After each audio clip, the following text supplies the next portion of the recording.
Hey, what's up, guys? This is Reed with Rapid Response Training. I'm here talking about some more medical stuff. So, got some new stuff in. Got some new IFAKs, right? So, I'm going to talk about how I set up an IFAK when I get it.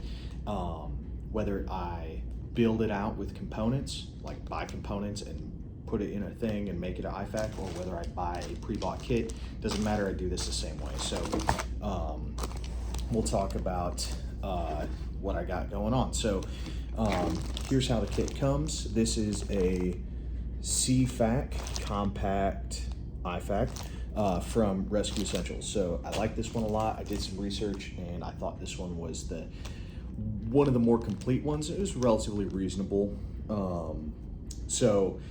It's got a list of stuff on it, but I'm going to open it up and show this thing to you anyway. So I'm not really going to go over that.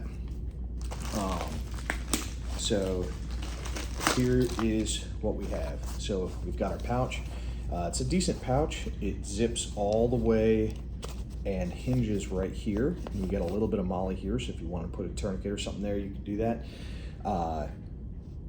Decent. I like that it unzips all the way. It does open like a book, if that makes sense. And which is kind of interesting. As far as like if you were going to mount it with the molly, right, which is one way we can mount it. We can mount it vertically this side or this side with molly, but it also has a belt pass through, right? So I can slide this onto a belt, and it also has a horizontal belt pass through. So I can slide it onto a belt this way and it can open down in front. So I think that's pretty cool. It's also got a Velcro panel on top for your Red Cross or what have you. So I'm gonna open this up and show you guys how the kit comes. So we've got a cat tourniquet, cat Gen 7 in the package. We have some compressed gauze for wound packing type scenario. We have a mini compression bandage. This is not the best compression bandage because it's basically just an ace wrap with a little gauze pad on it, but it's real small. So yeah, we have a pre-lubricated nasopharangeal airway. We have some shears, little sharpie. Just realized I'm not really showing you the inside of this. We've got a set of gloves, nice blue gloves in a and they say the size, which is dope. So if you have weird sized hands, like, will these work? In a paper like thing, and some double hyphen chest seals, and we've also got a space blanket. So like for shock or whatever. So that's what we got in here. One thing that I thought this kit was missing that it absolutely needed to have was some type of hemostatic agent, right? So we've got a junctional wound where we can't put a tourniquet on it, and but we need to stop the bleeding, like armpit, groin, something like that. Hemostatic is great. Can add in the in the packing, the clotting scenario. So some combat gauze. So kit didn't come with it. I ordered this. I'm gonna put it in this kit. So that's what comes. That's one thing I think it absolutely needed to have. Another thing I thought usually I want my kits to have is a decompression needle. So I know that's controversial, but the kit is meant to be used on me, okay? So if I've got this kit and there's a paramedic comes up who is allowed to do it, it's in the scope of practice, blah, blah, blah, blah, blah, he can take that needle out and stick it in me and hopefully save my life. But also, like, if somebody's gonna die, like, you might make the decision that, even though I'm not supposed to be doing this, I care more about saving lives, whatever. This obviously indicates that you have training, right? If you don't have training, you're not gonna be doing any of this. So, yeah, be trained and competent and, big boy rules. So know what's up. So anyway, so there's the kit as it comes, and I'm gonna show you how I've set it up for use, okay? So, bam, there's one totally ready to go. So you'll notice immediately I have gloves, tourniquet, shears on the outside of the pouch. So the reason for this is these are things that I want immediately accessible, okay? I don't want to have to be opening a pouch and taking stuff out. And also, especially if this is being used on me, I want somebody else to see it and just grab it. Like, they don't have to investigate, right? So yeah, immediately tourniquet, gloves, and shears. So tourniquet, you know, like I've talked about in my tourniquet video, go watch that.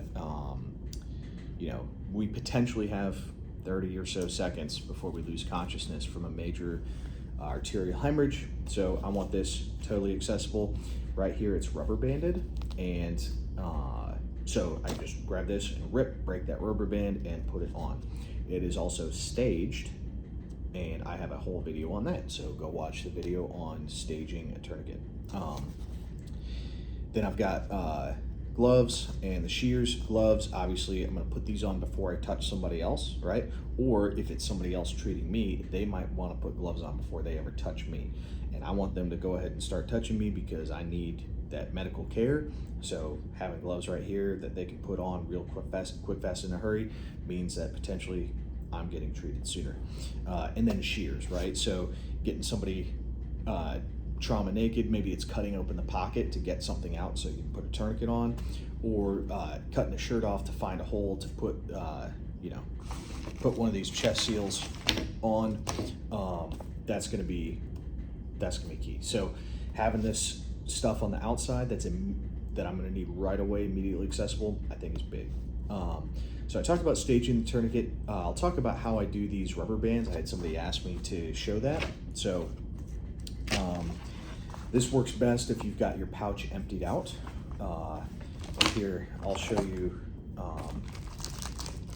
I'll go ahead and do this correctly and open this, get this tourniquet out of the plastic. Do not be carrying this stupid thing in the plastic. That's like carrying a gun without a round in the chamber. Like, don't Israeli carry your tourniquets, guys. It's totally stupid. It's a sign of a rank amateur. Just don't do it. I say this all the time. Don't be weird. All right. Instructions. Get rid of those. Get real training instead. Gonna stage this tourniquet.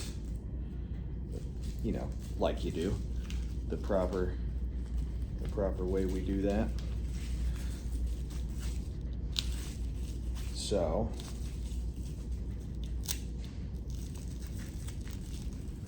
all right, we've got our tourniquet. Yep, that was a little off. Doesn't matter if it's really off center, but I'm trying to make sure it's right. So there we go, it's all staged up. Then I'll take my rubber band and I'm gonna weave it underneath this molly.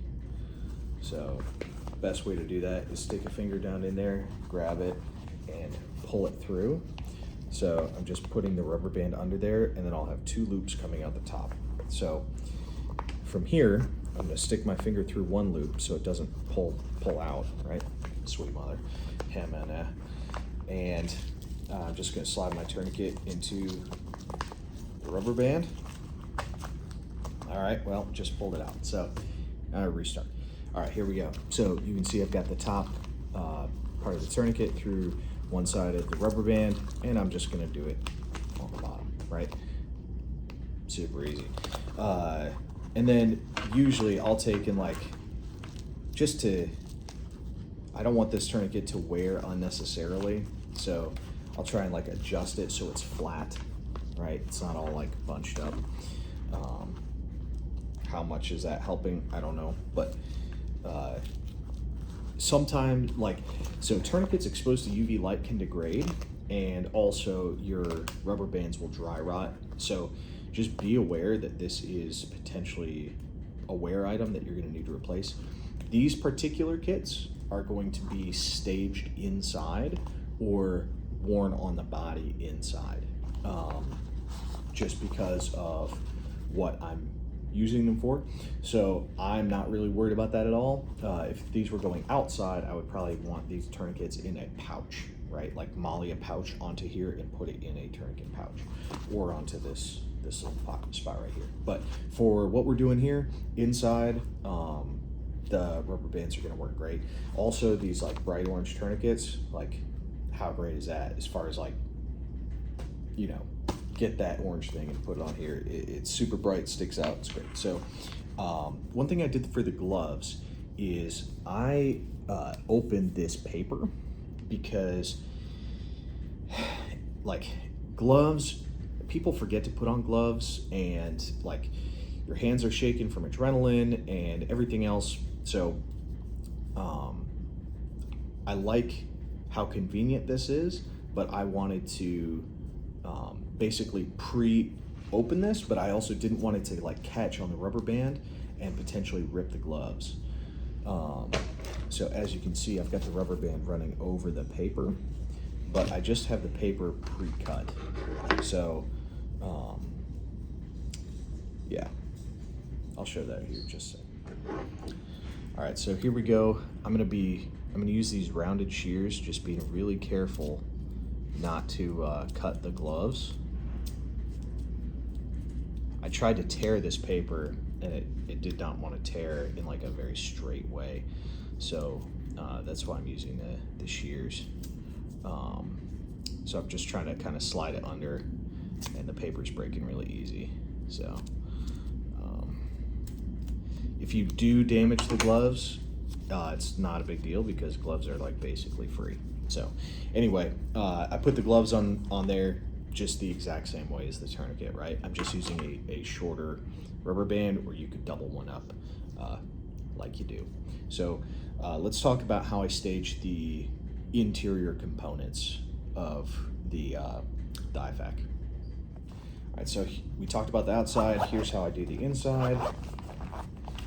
Is just like how it came. I've got the space blanket down in the back here and the hyphen chest seals. Then I've got Sharpie, nasopharangeal, airway, and you can see I've got another set of gloves. So I put another set of gloves inside just in case they get ripped, torn. Sometimes when you're trying to put them on, they get torn. So second set of gloves I think is key. So then I've shoved, because the tourniquet's on the outside, I put the combat gauze on the inside next to the regular gauze. One of these probably will not suffice. You'll need a lot of gauze to pack a deep, large wound. And then in the back, I have that pressure dressing. So one thing I do on these is I pre-cut the packaging and I add tape tabs. So you can see here where I'm gonna rip open this packaging, I've added tabs of tape. That's gonna make it easier to grab with like bloody hands or anything like that. It also makes it easier to locate by feel. And theoretically, this is gonna tear a little bit easier. So I do that. I cut, let me see if we can see that. So there's a notch in here already, and then I give it another slice down the middle. I'm careful not to slice all the way into the packaging, but I do want to get it started, just make it a little bit easier. So I do that, and you can see I've got it on both sides, right? And on this one, both sides is a 2-pack, right? These are separate. I could tear these apart, but no need. And then I also do this with my other, basically everything in a packaging I do this with. So this one, you can see I've actually got 4. So I've got 2 to tear this way, 2 to tear this way, and this way. And I'm not overlapping the tape.